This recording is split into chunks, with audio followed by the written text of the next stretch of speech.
Assalamualaikum warahmatullahi wabarakatuh. Sahabat yang beriman, kali ini saya akan membahas tentang apakah alam itu qadim atau tidak bermula.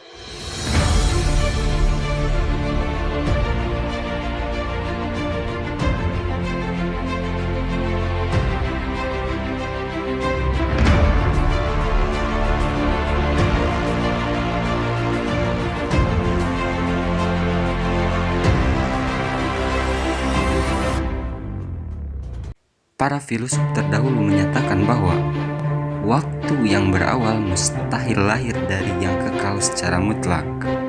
Keberadaan alam hanya sebuah kemungkinan.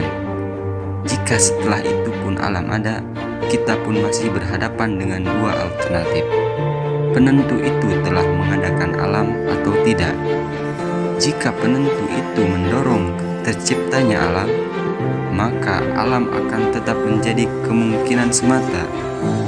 Jika penentu itu mendorong terciptanya alam, maka siapa yang menciptakan penentu itu? Mengapa baru muncul saat penciptaan akan dan tidak muncul sebelumnya? Dengan demikian, munculnya persoalan penentu masih merupakan persoalan sendiri. Secara umum, jika kondisi zat tetap kekal dan tidak berubah, maka terdapat dua hal yang bisa terjadi. Ia sama sekali tidak bisa melahirkan sesuatu selainnya, atau melahirkan sesuatu secara terus-menerus. Hanya saja mustahil memisahkan kondisi keterlepasan dari kondisi ketermulaan. Selanjutnya, bantahan Hujjatul Islam Ibnu Hamid Al-Ghazali dalam kitabnya Tahafut Al-Falasifah. Ia mengungkapkan tentang pertentangan dalam ajaran filsafat pada masa klasik dengan filsafat yang dikembangkan oleh filsuf muslim seperti Ibnu Sina dan Al-Farabi, serta ketidaksesuaiannya dengan akal. Dalam kitab ini, Al-Ghazali menunjukkan beberapa kehancuran pemikiran para filsuf Yunani, terutama Aristoteles dan para pengikut mereka. Meski demikian, bukan berarti Al-Ghazali meniadakan filsafat dengan Islam. Sebaliknya, ia justru menambahkan khasanah yang lebih beragam dalam kajian filsafat dan kaitannya dengan Islam pada masa itu. Hadirnya pemikiran Imam Al-Ghazali tentang alam adalah karena ia menemukan ada yang kurang tepat dalam penjabaran alam dari para filsuf terdahulu. Dikhawatirkan pemikiran bahwa alam ini qadim membuat umat Islam menjadi kafir dan tidak percaya akan adanya Tuhan. Sebagaimana yang Imam Al-Ghazali katakan dalam teologi Islam, Tuhan adalah pencipta, dan yang dimaksud dengan pencipta ialah menciptakan sesuatu dari tiada. Kalau alam dikatakan tidak bermula, maka alam bukanlah diciptakan. Dengan demikian, Tuhan bukanlah pencipta. Sedangkan dalam Al-Quran disebutkan bahwa Tuhan adalah pencipta segala-galanya.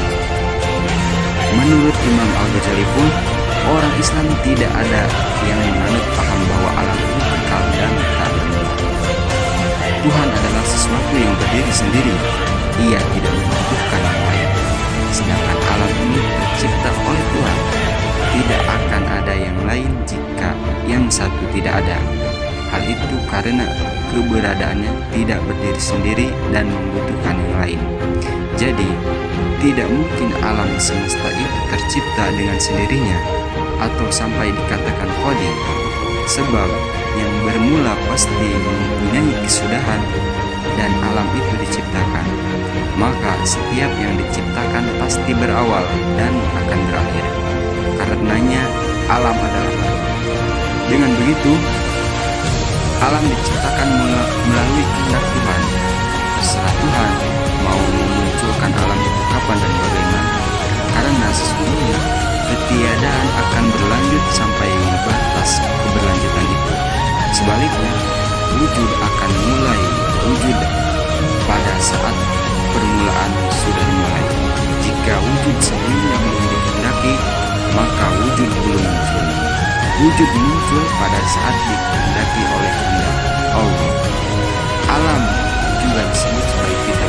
simbol-simbol.